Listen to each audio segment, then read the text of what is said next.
भारत माता की। अभी पड़ोसियों को पता नहीं चला और अभिभावक इसलिए चुपचाप बोलेंगे। ये भारत माँ सबकी है, हम सबको इसको नमन करना चाहिए। तो मैं सबसे कहूँगा एक बार फिर से कि पड़ोसियों को पता चले कि स्कूल में कार्यक्रम हो रहा है, इतनी जोर से आवाज जानी चाहिए, भारत माता की। बात कुछ बनी नहीं। अभी तो पड़ोसियों को पता चला है, सड़क पर बाहर जाके कैसे पता चलेगा। और अभी भी मैंने देखा कि हमारे जो अभिभावक बंधु है वो आधे मातृशक्ति बैठी है, वो कह रही हमको नहीं कहा। अब मैं अपनी मातृशक्ति से भी कहता हूँ कि जोरदार नारा एक बार लगाना, हमको जो नींद छूट जाए। कुछ लोग मैं देख रहा था थोड़ी थोड़ी नींद घूम रहे थे, तो ये नींद छूट जाएगी, मेरी गारंटी है। ये फ्री की दवाई है। बोलिए एक बार जोर से सभी हाथ उठाकर, भारत माता की। इस विद्यालय की पुण्य भूमि को प्रणाम,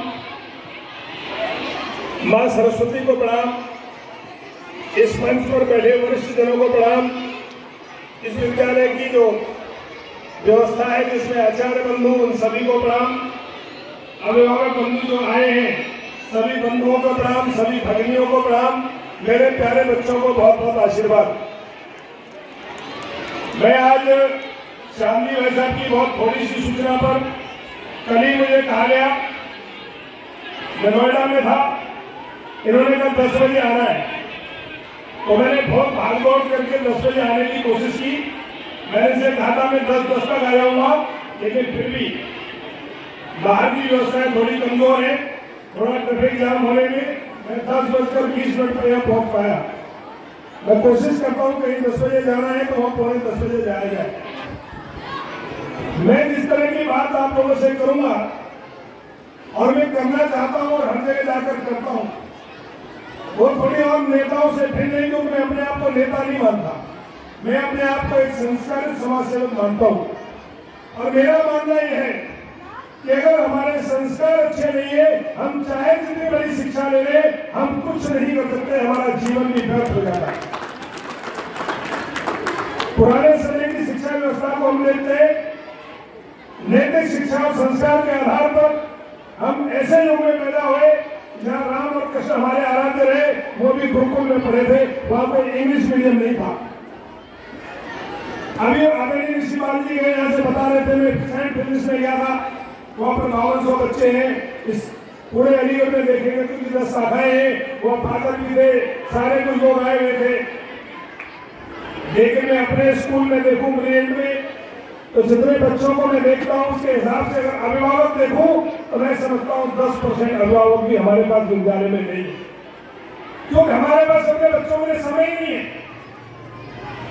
हमारी सारी व्यवस्था, हम सबकी व्यवस्था, मैं आपसे कहूंगा हो सकता है आपको बुरा लग जाए, लेकिन अपने जोड़ के कहता हूँ कि मेरी व्यवस्था ये हो गई है कि मेरा मोबाइल मेरी जिंदगी है, मेरा पड़ोसी और मेरे घर के बच्चे मेरी जिंदगी नहीं है। चाहे जिस उम्र के बच्चे को देखिए, चाहे जिस उम्र के बड़े को देखिए, चाहे जिस उम्र के बूढ़े को देखिए, चाहे कमजोर से कमजोर घर के रिक्शे वाले को देखिए, मैं समझता हूँ कि रिक्शे वाले के पास मेरी हैसियत से बड़ा मोबाइल फोन उसके हाथ में होगा, ये गारंटी है। और इतना हम सब मोबाइल के पीछे बेकार हो गए कि बच्चा मरकर में कभी वीडियो में देखा जाता है कि बच्चा खाते खाते झटका लेकर मर गया और माँ मोबाइल में बिजी है। मैं अपनी मातृशक्ति, जितनी माता बहनें यहाँ पर बैठी है, क्योंकि मैं अपनी पत्नी को छोड़कर सबको माता बहन की दृष्टि से देखता हूँ, मैं आपसे हाथ जोड़कर निवेदन करता हूँ कि अगर आप अपना मोबाइल 2 घंटे यूज करती है, 3 घंटे यूज करती है, 12 घंटे यूज करती है, तो आज मेरी बात सुनकर मेरे को अपना भाई, छोटा भाई या बड़ा भाई मानकर आज से कोशिश करना कि अपने मोबाइल के समय में से 1 घंटे का समय मैं अपने बेटा और बेटी को दूंगी। मैं समझता हूँ आपका परिवार बच जाएगा। अन्यथा की स्थिति में जो आज बच्चे हमारे सोशल मीडिया पर देख रहे हैं, जो चीजें उनको परोसी जा रही है, जो सरकारें रोक नहीं पा रही है, हमारे बच्चे गलत दिशा में जा रहे हैं। आप निश्चित रूप से आज के इस कार्यक्रम में आए हैं तो इस प्रेरणा को लेकर जाएंगे कि मेरे बच्चे, मैं अपने बच्चों के साथ दूर हूं और मुझे स्वीकार भी करना चाहिए मैं अपने बच्चों से दूर हूं। विद्यालय में बच्चा कितनी देर रहता है, विद्यालय में बच्चा 4 घंटे या 5 घंटे रहता है, अगर वो घर में 6 घंटे सोता है तो 6 और 5 11 घंटे में जोड़ दूं तो 13 घंटे उसको माँ चाहिए, उसको पिता चाहिए 4 घंटे के लिए, लेकिन न माँ मिलती है न पिता मिलता है। जहां तक इस विद्यालय की बात है, प्रेड स्कूल में मैं पहली बार किसी बड़े कार्यक्रम में आया हूँ और आज जो मैंने इस विद्यालय की प्रस्तुति देगी यहाँ से शुरुआत की, मैं साधुवाद देना चाहूंगा विद्यालय की व्यवस्था को, जिन्होंने सूर्य नमस्कार से इस कार्यक्रम को प्रारंभ किया, तो बधाई के पात्र है। और उसके बाद भी जो दूसरा कार्यक्रम हुआ उसमें भी महामृत्युंजय मंत्र को गायन के साथ जिन बच्चों ने सिद्धि को अपनी को दिखाया, मैं समझता हूँ इससे अच्छा और कुछ नहीं हो सकता। जबकि आप अगर इंग्लिश मीडियम विद्यालय में जाएंगे और जैसे सेंट लुइस में जाएंगे, मेरी भागमा में जाएंगे, ब्लू वर्ल्ड में जाएंगे, इंग्राम में जाएंगे, वहाँ ये सब एक्टिविटीज नहीं मिलती है, बल्कि एक्टिविटीज को करने के ऊपर पेनल्टी लगती है। जैसे अंग्रेजी एक माध्यम है, मैं भी अंग्रेजी में पढ़ा हूँ, मैंने 87 में एमए इंग्लिश से किया था। मेरे पिताजी इंग्लिश के अध्यापक गाँव में रहते थे और मेरी इंग्लिश की शुरुआत कक्षा 6 से हुई। कक्षा 6 में पहली बार एबीसीडी सीखी थी, जानते भी इनके क्षेत्र की अंग्रेजी क्या होती है। कि आज मेरे बेटा बेटी जो बच्चे यहाँ पर बैठे वो फ्लुएंट इंग्लिश बोलते हैं, लेकिन मेरी मातृभाषा, मेरी माँ का क्या होगा।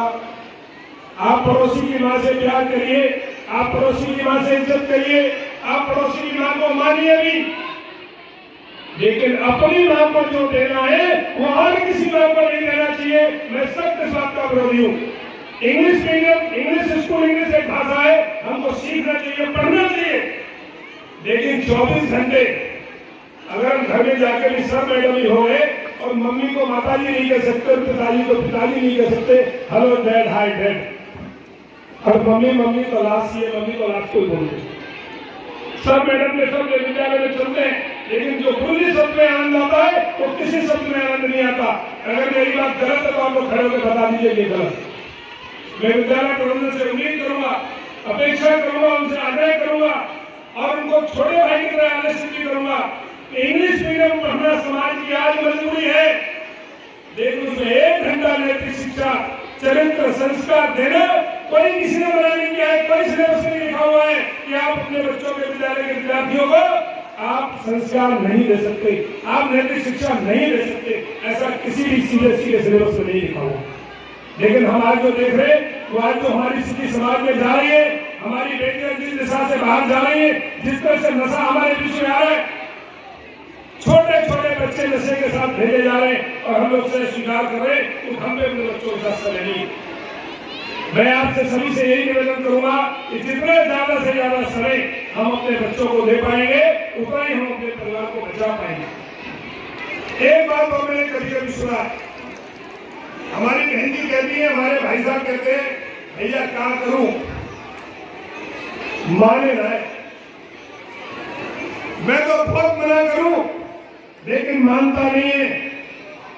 मैं आपसे पूछना चाहता हूं, जिस दिन मेरा छोटा बच्चा मेरे घर गोद में पैदा हुआ था वो क्या जानता था? उसने सब माना है, उसने जो तुमने उसको बताया है उसने सब माना है और उसने अपने पिता को स्वीकार किया है। जिसको आपने कहा कि बेटा ये तेरे पिताजी है, उसने पिताजी को माना है। आपने कहा ये बाबा है, उसने बाबा को माना है। आपने कहा बुआ है, उसने बुआ को बुआ माना है। इसलिए अगर उसने उस दिन माना था तो आज भी उसे मनवाना चाहिए। और जितने विद्यार्थी मेरी बात सुन रहे, वैसे तो बच्चे बात में लगे रहते हैं, मैं बच्चों से भी कहूंगा कि दुनिया में माता पिता से बड़ा और गुरु से बढ़कर कोई पैदा नहीं हुआ अब तक जो हमको अच्छा रास्ता दिखा सके। जब कभी भी हमें कोई अच्छा रास्ता दिखाएगा तो या तो हमारे गुरु दिखाएंगे या हमारे माता पिता दिखाएंगे, और मेरे माँ बाप से अच्छा करने कोई सोचने वाला नहीं हो सकता। आज की बेटियां, मेरी बड़ी बेटियां बैठी है, पीछे भी बैठी होंगी, आगे भी बैठी है। आज एक नया चलन चला है, शर्माती अदालत को सुनकर लिविंग रिलेशनशिप लेकर हम परिवार को आगे बढ़ाने की बात करते हैं, अपनी मर्जी से मार्केट जाने की हम बात करते हैं, लेकिन हम अपने माता पिता की मर्जी से शादी की बात पर अपने आप को बैक होकर चले जाते हैं। मैं आपको गारंटी कर सकता हूँ, मैं समाज में काम करता हूँ, कोई दिन ऐसा खाली नहीं जाता जिस दिन हम आज परिवारों के झगड़ों के बीच में नहीं जाते जहाँ पति पत्नी और सास बहू के अंदर झगड़ा। ऐसी पढ़ाई, ऐसी नौकरी किस बात की जिसमें मेरा घर ही खत्म हो गया। और सबसे बड़ी विडंबना इस बात की सामने देखने को आती है कि हमारे घर में बच्चे कितने हैं। मेरे उम्र के बड़े जितने भी मेरे पिता की उम्र के हैं, हम सब 5, 6, 7, 8 पैदा होते अपने घर में, और सबकी पढ़ाई हुई, सबकी नौकरी लगी, सबने काम किया, सब अच्छे थे, सब पहलवान थे, सब मानते थे। लेकिन आज जितना हमने धन इकट्ठा किया और बच्चे कम पैदा किए, तो कम माना केवल इसलिए नहीं बनता कि माँ बाप दिन भर इस बात से डरते हैं कि कुछ कह दिया तो पंखे से लटक जाएगा। हमने अपने माता पिता की, अपने चाचा ताऊ की वो पिटाई देखी है जिसमें कहते थे सारे जाओ मर जा, एक मर जाएगा दूसरा है, और दूसरा मर जाएगा तीसरा है, 6 थे। आज क्या हो गया हमारी हिंदू नारी शक्ति को? मैं हैरान इस बात से हूं कि जो हमारे परिवारों की संख्या है, हमारे सारे रिश्ते समाप्त हो गए। एक रिश्ता बचा अंग्रेजी में पढ़ाया अंकल जी, चाचा ताऊ कहीं है क्या? बताओ भाई साहब, चाचा ताऊ कहां से लाओगे? अगर एक बच्चा, एक बेटा बेटी है तो चाचा ताऊ होगा क्या? बेटी घर में एक है तो मौसा जी होगा क्या? जब चाचा ताऊ मौसा मौसी ये सब होंगे ही नहीं तो अपनी धन इकट्ठा चाहिए कर रहे हो।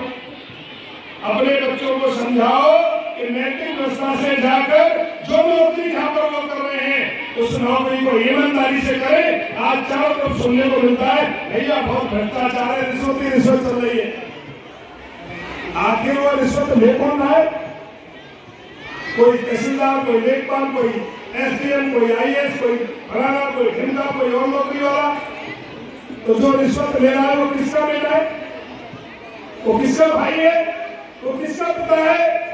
वो हमारा ही बेटा है, हमारा ही भाई है, हमारी उसके पिता है। लेकिन हम कहते हैं उससे चोरे कहा तुम आयो, फलाना छुरा तो मोटरसाइकिल ले आती तो ऐसी बोले। फलाने के घर में तो 52 इंच का टीवी आया, तेरे घर में तो कचरा धुआ कर कुछ करे ही नहीं, तो मैं तो कुछ भयो ही नहीं। अरे अगर वो बेईमानी की कमाई लेकर आएगा तो टीवी 52 इंच का जरूर हो सकता है घर में, लेकिन उस घर में नींद नहीं होगी, ये मेरी गारंटी है। नींद तो तभी आती है जब बाहर का ये डर न हो कि कोई आके मुझसे क्या कहेगा, और हम इस बात से डरने लगे कि कोई हमसे क्या कहेगा। यही संस्कार है, और जब इस पर हम चलेंगे, अपने बच्चों को हम चलाएंगे, हम निश्चित रूप से आगे बढ़ेंगे, हमारा देश आगे बढ़ेगा। मैंने थोड़ी कड़वी बातें आपसे की है, हो सकता है आपको खराब लगी हो, जिसको लगी हो उसको बहुत बहुत धन्यवाद, और बुरी लगा लो, मुझे कोई फर्क नहीं पड़ता। लेकिन मैं इस बात को हमेशा करता हूँ, करता रहूंगा, करता था और आगे भी करूंगा। बहुत बहुत धन्यवाद। जय हिंद, जय भारत।